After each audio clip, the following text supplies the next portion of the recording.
far, no? Yeah? Woo! By show of hands, how many people are here representing a brand?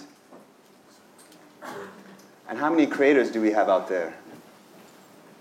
Beautiful. So this discussion should be really interesting for you because for me at the Bear Scouts, if you know anything about us, we are very interested in disrupting the supply chain.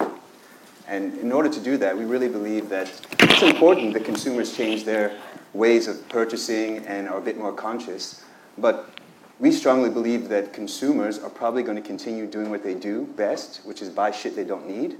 And we want to be sure that the supply chain is equipped to handle that. So we are really strongly positioned to ensure that whatever is created in a way that is responsible. And that means that you can go and continue to make things that we don't need. You can continue to produce things that we don't need. And it doesn't have a negative impact on the environment. That's our goal. And I'm very happy that a lot of these folks here are my friends and business partners and synergy partners. And we're very excited to get into a discussion about how we can move from the circularity debate to actual action. And all these folks are actually doing something to make that a possibility right now. With that said, yes, you've been introduced to them. We'll start the conversation off with Tamara and the Cradle to Cradle business. Just a question. What are the typical challenges relating to the certifications of Cradle to Cradle when you receive them? Well, as you may or may not know, the Cradle to Cradle standard is based upon 5 attributes. So we look at 5 aspects. Those are being assessed and verified before we issue a certification. Okay. The first one is material health. Then there's material reutilization, water stewardship, renewable energy, and social fairness. So this already in itself is very rigorous. Right. Because other certification standards look at maybe 1 or 2 of these. Right. We look at all 5. Okay. And then of these 5, for sure material health is the most challenging. Mm-hmm. A manufacturer needs to provide a bill of materials that lists all of the ingredients and the chemicals that go into a product down to 0.01%. Okay. Yes. Very little margin of error. Absolutely. Yeah. And then each and every one needs to be is being rated against 24 endpoints.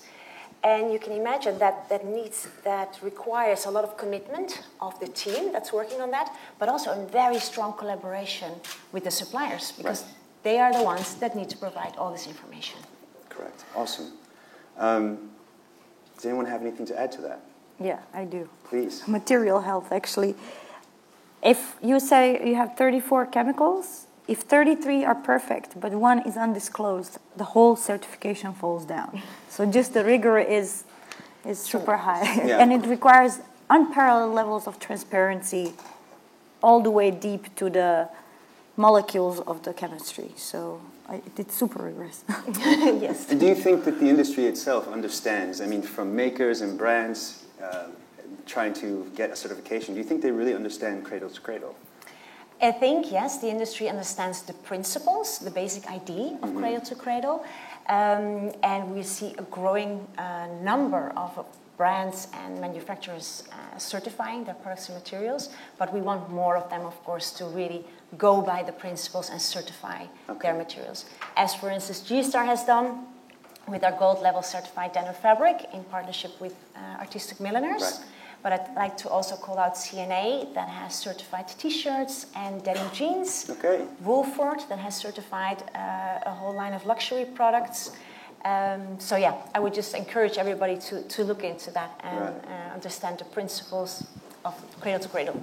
And from Cradle to Cradle Gold certification, which is what the Artistic Milliners endeavor was about, how many do you actually receive, or let's say applications you receive that are looking to get a gold certification? Just so everyone understands that the difference between a regular certification and the extra gold, maybe you can give us a bit of background and maybe some numbers or an idea, an indication of how many of those gold certifications you actually hand out. Sure. So the Cradle to Cradle certification can be issued at 5 levels, starting at basic, then bronze, silver, gold, and platinum. Okay. So platinum is the ultimate one can achieve. We at the Institute believe that the gold and the platinum level say that a material or a product is really primed for circular economy. However, and that I think personally is also the beauty of the standard, that besides these 5 attributes, we have these 5 levels, and it's a path of improvement. So we encourage everybody to start, even if you don't reach gold right away, but start and choose progress over perfection. Okay. And every 2 years, you need to recertify and show a good effort towards optimizing and progressing. And currently, about 65% of the fashion certifications are at gold. Okay, and the gold actually, I mean, maybe you can give us an indication of, it's open source is also one of the attributes of a gold certification, correct? Or well, some brands, which I applaud, like for instance G-Star and CNA, right. that, and I think this was mentioned also by Mara, that we're really in a sharing community. And it's not so that brands do all of this innovative work and then keep all the knowledge to themselves. Right. So there's, for instance, and I encourage you to have a look and download the 2 how-to guides by CNA that explain the challenges they faced so that others can learn from them and don't have to make the same mistakes. Right. Right. And the denim that G-Star and Artistic Milliners developed together is available for the whole industry. Beautiful. Yeah. Yeah. That being said, is there a sort of initiative that's maybe coming down the pipe that will maybe require all to be open source? Because for us, we really don't like competition. We really like to believe that whatever new development is coming out of one camp could be shared with another camp, because obviously that's going to be the best way to deal with this whole issue with climate change, right? Is that something that you feel that could be a requirement over some time? Maybe over some time, yes. And Okay. we have a new version in development of the standard, version 4.0, that Okay. will be launched next year. Okay. And we know that this is an issue. Okay. And when you spoke of competition just before, I know this is also a question of competition in the supply chain. Absolutely. However, it's not an aggressive competition like when we're speaking about prices, for instance. Right. But it's a friendly competition Okay. about positive impact. Okay. And as a beautiful example, I find is that, so G-Star was the first one to launch a gold certified denim fabric. And then a few months later, CNA launched their gold level denim jeans. Right. G-Star sends them a cake to congratulate them. Oh, that's beautiful. And this is how it works. Yes. Yeah, amazing. Yeah. Oh, I mean, because we're talking about G-Star, let's just, go to Adriana. I mean, what was your experience? I mean, we'll get to some questions later, but what was your experience going through the process of obtaining, this certification? And were you always kind of looking to keep it open source as far as trying to obtain gold? Was that in the back of your mind? Well, it was, because there is a positive materials library on the website of Cradle to Cradle. So you can actually display what's certified, and then you can ask open questions. So for us, it was important because we worked with G-Star Artistic Milliners and in creating this fabric and creating this indigo solution that eliminates the hydrosulfates from the picture. It was important to share also with other mills. Not only one mill should have this hydrosulfate-free indigo technology. Everybody should have it. Yeah, yeah. So for us, that was important. Yeah, it was important because we as one brand, we cannot change everything. No. We need everybody to be on board, and these are pre-competitive materials. Yes. In denim is denim. We can do it in constructions and silhouettes and all kinds of things. Yeah. But the raw material, that we shouldn't compete on that. We should collaborate to improve those parts. Okay. Well, let's back up a little bit and discuss, G-Star has always kind of been synonymous with, the raw movement and, starting off from a very responsible perspective. How does that get you to where you are right now as a brand? Well, It's a heavy question. yeah. Do your best. In terms of sustainability, you mean? Of course, Yes, okay. yeah. Well, I think, just like everything else in the world, it all started small. Right. It was 10 years ago that we introduced a capsule called the Raw Sustainable line. Right. And 10 years? 10 years Okay. ago. Yeah. And it was consisting of 3 parts. One was the raw organic, raw recycled, and raw nettle. Okay. So we learned a lot from these little capsules that we've been working on, and we ran them for 2 years, 2 times a year. And then in 2012, we said, what if we take all of our learnings from these capsules and apply them to our best sellers? What would happen? And we noticed that if we did that, and which we did, our impact was tenfold in terms of use of sustainable fibers. So we went from having a 1% in our collection to 10% within 1 year. So that was in 2012, and it was the same year where we actually published publicly where we are in terms of our sustainable fibers, as well as where we are in terms of our manufacturing, like supply chain, and what we want to do. That was with Made By. That was the first public scorecard.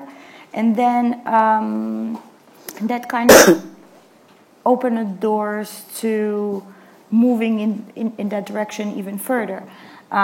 So having the publicly displaying where we are, we also set the goals. Let's say by 2020, we want to be 100% sustainable on our cotton, because cotton represents 80% of our business. So it was important to have that wider impact. Then from there, we have also around the same time, 2013, of course, we signed a detox commitment for zero discharge of hazardous chemicals in our supply chain. In 2014, then we published our manufacturing map and actually linked it to our web shop, which means that we were the first denim brand to actually, if you look at the product that you like, if you click on it, there's this little icon called Where Is It Made?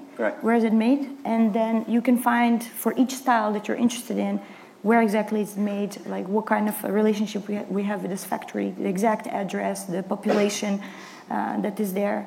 And then since then, that idea of having transparency has always been important to us.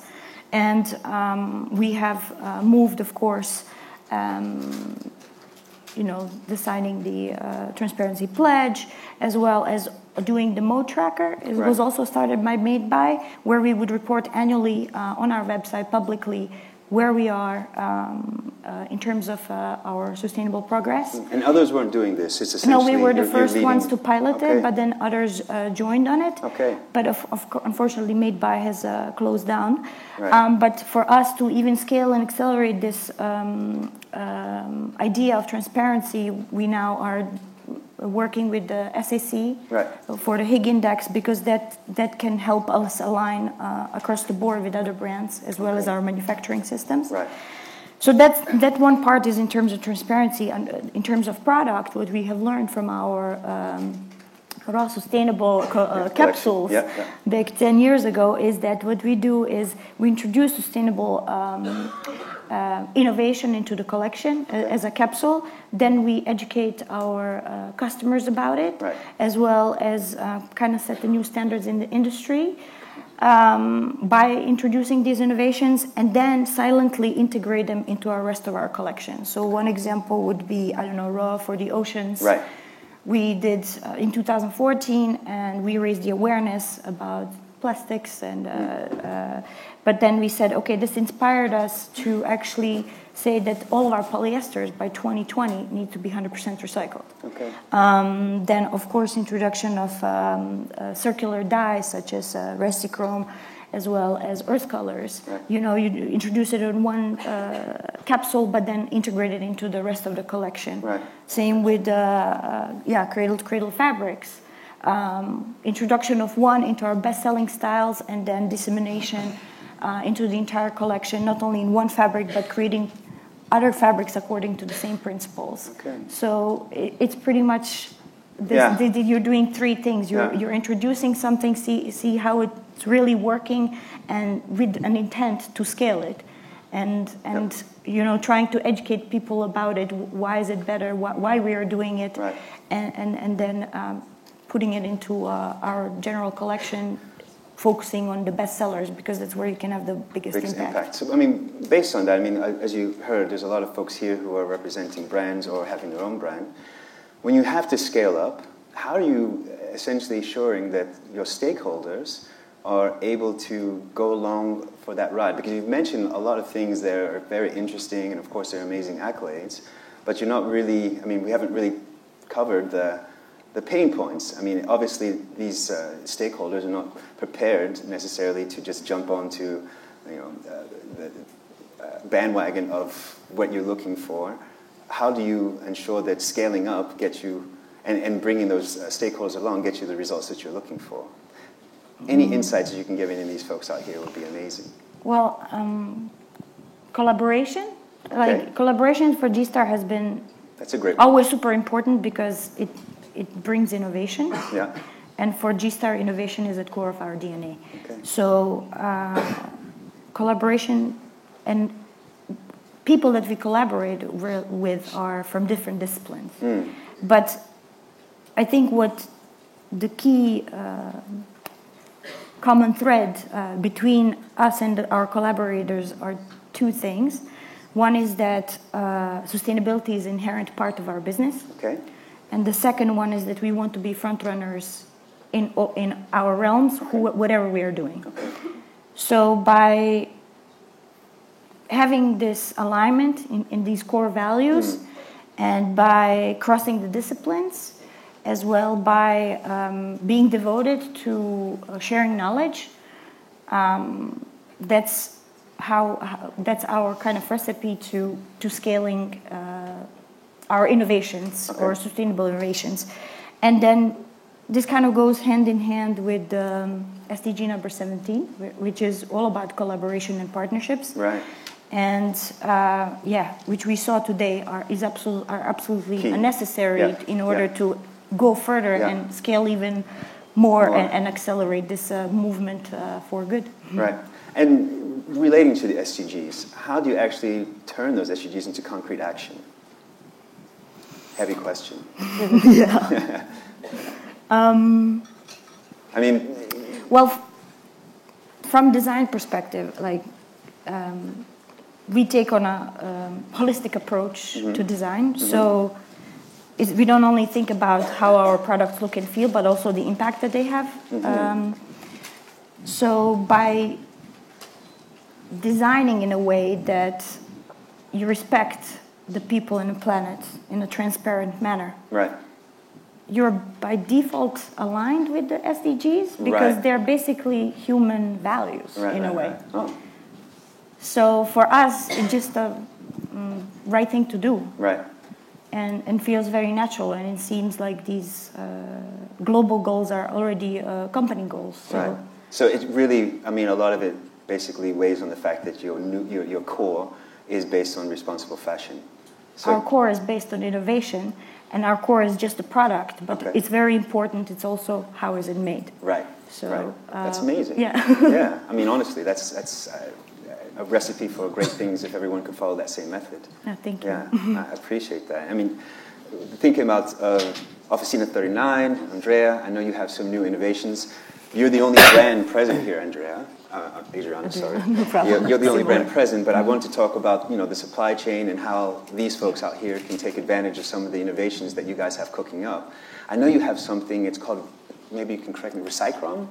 Is that how Yes, you correct. pronounce it? The name Can you is... tell us a little bit about that, and the folks out here, maybe they can get an understanding Yes. of how they can take advantage of it? Recycrom is a technology that we developed and was a crazy idea at the beginning because we thought to transform the textile waste into coming from the cellulosic fibers, so mainly coming, for example, from the manufacturing unit, from the cutting unit, cotton, for example, the wastage coming from the t-shirts, and transform that wastage in a very small powder, fine powder, and use then that powder, so cellulosic powder, as a dye stuffs, so to replace the conventional synthetic dyes. Was a crazy idea. We worked for 18 months in the lab to try to find a way, and one day we discovered that was possible to do that, and we started to make promotion, and we found some brands, and really G-Star is the brand that in this moment is supporting more this project using this technology, and really, we need a brand. This day was really interesting for me. When I was coming yesterday to London, I was thinking maybe will be one more conference, like many conferences we are participating about sustainability. But really, I found a very different approach today. Thanks a lot. And really, what for me is important to say that we need, we are in the supply chain. For me, we are in this moment in a certain situation where really we can jump to the next level. We need the support like a brand like G-Star to go further. And how are brands like, let's say, G-Star taking advantage of this type of technology? Yeah, I think that firstly is something that adding value to the final products. Right. 5, 6, 7 years ago, when we were talking with some brands about the recycling materials, the idea was that the recycling material was a second quality, no? It is a poorest quality. Really, we strongly believe that this is one of the way, because we have to be also really open. There isn't any, as you told before during the afternoon, there isn't one only reply to this complex matter of sustainability. But brands, I think, nowadays have to think how to give a right message to the final consumer, because really, final consumer doesn't know. No, of course not. And recycling is one of that for me. Why this idea became? We are a chemical company, and and chemical has been really stressed. Yes, of course. Pushed under stress test during the last 10 years. And this, for me, was good. In Europe, we had REACH, was very good for us because we had to check a lot of our chemicals in the range. But also, this, when you are under that type of situation, there are companies that are acting, others they are trying to find shortcut, no? Okay. Because under the stress is quite normal. Is I think a human reply to the stress. So at the time when we started this idea, that really I cannot say you the exactly, but I can remember that I was a little bit frustrating because a lot of our customers, brands mainly, started to ask us a lot about natural dyes. Right. And really, I'm still thinking natural dyes can be a solution if we are working for a small project in small scale, but cannot be a solution for big scale. Right. And so, in my mind, starting the process and thinking that the only way is to reprocess something, to upcycling something that already we are using. And this how born Resicron. Okay, and I feel like Juicy, you're burning over there. Maybe it's little bit. I know you a little bit familiar. What are the limitations? Are there limitations when it comes to what these folks could expect from a quality perspective? Because look, at the end of the day, no brand is going to jump in your direction if they're going to get a product that's less than the traditional way of creating something. Is it on par with traditional methods? So we have to be very transparent and say what we can and what we cannot. Okay. For example, with Resicron, please tell us what you cannot. What cannot is very dark colors. It's not possible. So black, navy blue, dark brown are not possible. So these are limits. Are not possible if you're using only 100% the recycled dye stuffs. Okay. Then maybe also a compromise to think to use 90% of Risochrome and adding 10% of synthetic dyes. I think is a good goal anyway to replace 90% of the conventional dyes with a recycled one. Okay. And nowadays, for the reason it's very important to cooperate for us in this stage. My personal dream will be really to create a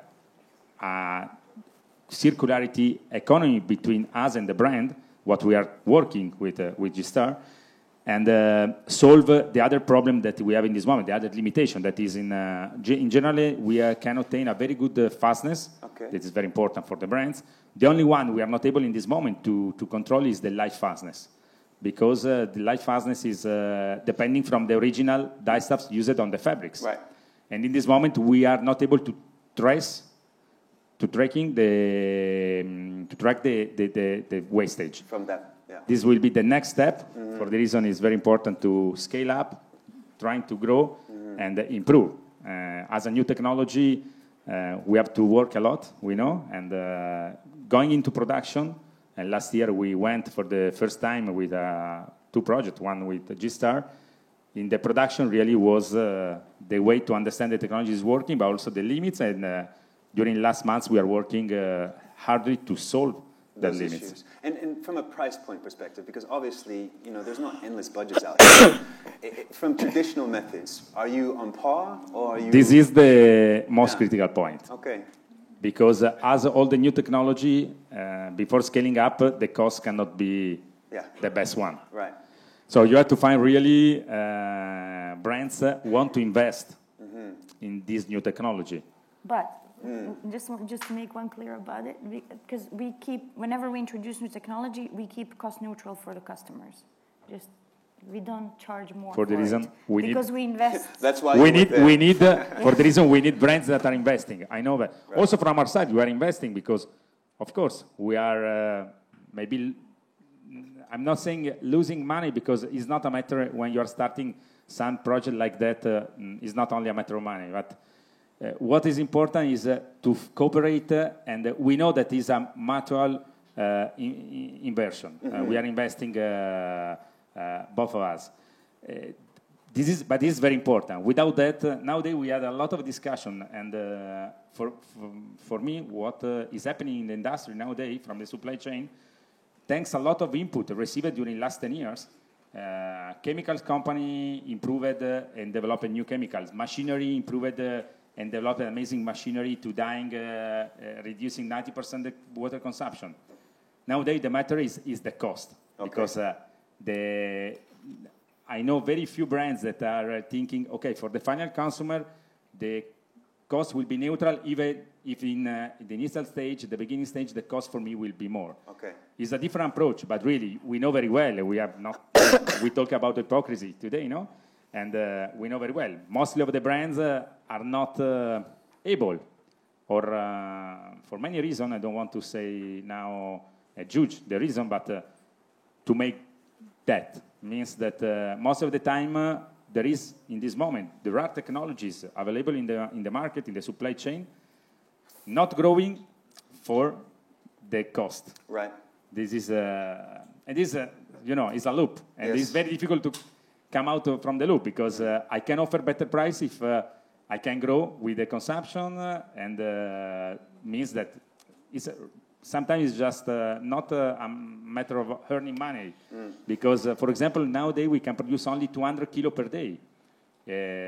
And it's a small amount. It's a pilot line. Of course, the next step will be to produce 10 times more, at least.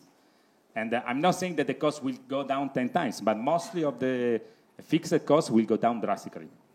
And you said that there are limitations. Are those limitations being tackled now through your innovations, or are you working on other things that could be quite interesting to the supply chain as well? Sorry. So you said that there are limitations. Those limitations are based on colors, right? Yeah. Are those innovations? Are there innovations that are that you're looking to offer that will speak to that issue? No, of course, it's not only on the colors, also in the way to apply. The Resechrome. For example, I don't know if we can, say, but we are working some other way to apply. Some other way to apply. And our big effort nowadays, for example, will be to try to use this technology like there is a nebulization system to dyeing, coming, for example, from Core, from Tonello, or iFlow from Genealogia. And trying to use this powder in that machinery. This will be our next dream, we can say. So you're working on that? We are working on that. And the cost? The cost, really, we do the projection of the cost. And when we'll be able, and hope to be soon, to jump to the next level of production, really the cost will go drastically down, and we can compare, we will be able to compare to the actual cost, for example, for a pigment dyeing. Okay, so I'm going to ask you a very tough question. I know you mentioned that G-Star absorbs the cost when it comes to the fact that it's a bit over the normal price. Is there ever an opportunity for Officina 39 to do it itself, to absorb the cost? Yes, yes. Oh, of course, Do you do this? yes, partially we do it. And you partially do it. I think that's commendable. Because obviously not every brand has the opportunity to absorb such costs. But, you know, leading by example and offering such an amazing product and absorbing some of the shock to the final brand could also, you know, spread the word a bit more easily, no? You know, you are able to make effort when you can understand that there is a mutual effort. Means Right. that both of the parties are working really to launch in the market something Together. genuine, different, and one crazy idea like Racichrome can born only if you have passion, if you love, and for me, what is missing now in our industry is I think that love is a very simple passion, word, maybe. but passion and love, because we discussed already about that, but for me, one of the big problems is that I think mostly of us here,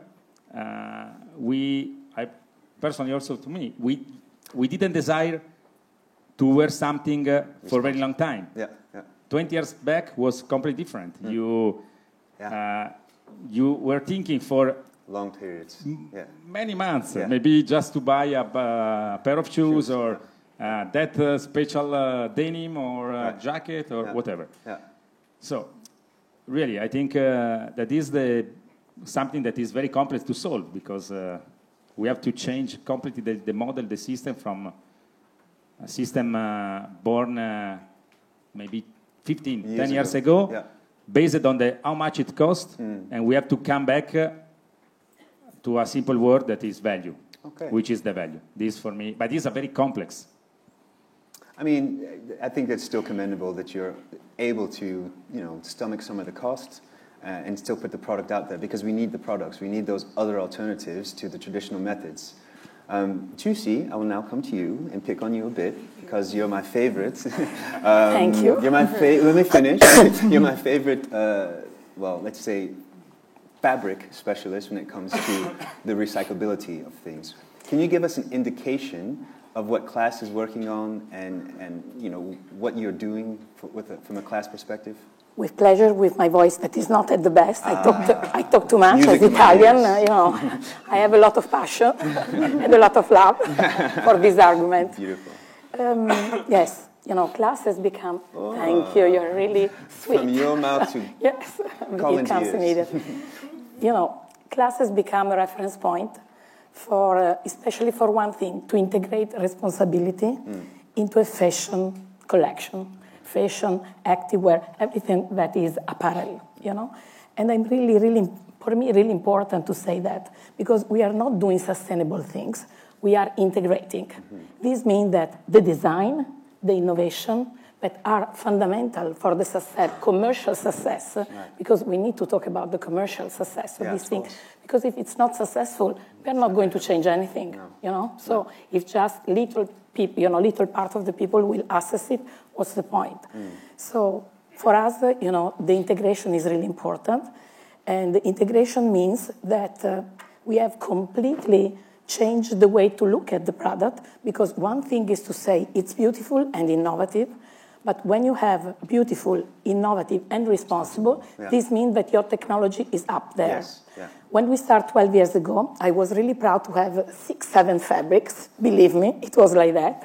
And I was proud because they were very quite close to the conventional, you know, technology. Right. How many years ago? You know, 12. 12 years 12. ago. Quite So, close to conventional. quite close to conventional. Okay. And I was very proud because everybody that was looking at them, I was calling the wow effect. Okay. When they saw it, they would say, wow, it's really great. Why they were saying it? Because generally speaking, they were thinking that sustainable, meaning bad looking, not performing, and very expensive. That was the panorama. It's still there sometimes. It's not so. And that sustainable fashion was not stylish. You know, for someone that is doing fashion, that's not really a very good, you know, starting point. So we started from there, and now after 12 years, just to make very short, you know, we are far ahead of the conventional technologies. You know, we talk about smart innovation. What does it mean? Is an innovation that is also responsible. Because without innovation, we cannot deliver what the contemporary consumer wants. And we need, because, you know, nobody wants to go back. Nobody wants to make sacrifice. But we need to do things that are responsible. That's the only way that we have. And I think that's culture, the culture of the companies that are able to take the limit always up together, and the circular, I think, approach is amazing. Right. Because circular approaches start from design. It starts with how you think, how you make it, how you create it. And the new design and the new role of designer, we are going to have different, moments of education for new designers. Is not just making, a sketch or a color and just touch a fabric. It's to understand what are these materials, right. and where they're coming from, how they're made, how they are transformed, and where they're going, after life. That's why for us at class, for example, is really important the cradle-to-cradle life cycles. Right. Because every material has to have a life cycle also at the end. So biological, going to the earth without damaging, and to be nutrient for the earth, or technical, so recycling forever, basically, And, talking about the different materials, we are looking at, we do not have a library just to have a lot of materials, the brands has fantastic research department that are far ahead than us, But we want to look at special things all over the world in order to share with them what is going on and to inspire. Because sometimes designer, brands, but also, materials producer are so focused on their reality of today because that's what they have to do. And they do not have enough time even for what they need to do every day. Yeah. In order to inspire and let them see that there are other things ongoing. And this is really important so that we are looking at natural materials, organics, recycled. And for me, recycled is not a word that I love because generally speaking, when you say recycle, people think second life and less value. Right. Recycling is the technology. And there are so many different technologies to recycle, and some of them are not even sustainable. So, we go back to the fact that we need to ask questions, because without questions, you will never know. No. But we have also to change the way to communicate materials, because I heard today it was a fantastic session for me today, because I've been as well to many sustainability conferences, but the level of really skills is really high, and the interest for the material is really amazing. You have to communicate also in a different way, because we are not just looking at materials. We can measure them. There are measurements to understand, which kind of sustainability. For example, for us at class, when we start selecting these new things, we start from the company to analyze the company. Is the company that make a different product? It's not the product that has a certification that will change how the company is behaving. Right. So company first, the product with processes, packaging, transformation. And then we have also what I call the new generation of values, and are not so new because now it's really a lot of time, but that was not even there 6-7 years ago, like transparency, traceability, the use of water, the use of CO2, animals' welfare, social, ethical. But without a company that believes and acts in a certain way, you can have all the certification that you want, but it's not going to be, anything. Responsible, because responsibility starts with them. And when you communicate it, you need to be really authentic, but authentic using the measurement, because depending on the way that you want to look at, doesn't matter if it's organic, if it's natural, if it's transformed, or new generation of material that are, we talk a little bit about biopolymers that are going to come in a very big way, and we'll have a lot of not surprises, because it's people that is working since 10 years. You have ways to measure, because there are possibility to measure, depending what you want to communicate. Do you want to communicate that you have used less water, that you have, there is no CO2, no chemicals? It doesn't matter if you do everything correct from the beginning, but at least be sincere about what you have done and tell it, but not just, okay, there are, I'm eco-friendly, I'm green. We have a consumer, and that's why we are really, it's my really passion, the communication about responsibility, because when we started 12 years ago, there was market research at the international level that was saying that, consumer was prepared to pay up to 15% more for a sustainable, outfit. Today, we have market research, even in Italy, done in Italy, so, but worldwide, but also in Italy, where we have heard that, consumer is not buying sustainability, and you know why? There are two main reasons. First, because the style is not so good, and we are in fashion, and I think we need, Second, because they do not trust, the sustainability mentions. Right. Because who is trusting them? Right. We have heard all the day, about what is not working. But you can read these as a negative thing. I read it as a fantastic business opportunity. That is the win-win, because a lot of designers are prepared. We heard so many things today to do amazing job in style, and, maybe to better communicate in a simple, because it needs to be simple. We are not scientists, and but in a real way. So, when you was talking about price, I think the price is the key point, because consumer cannot absorb everything.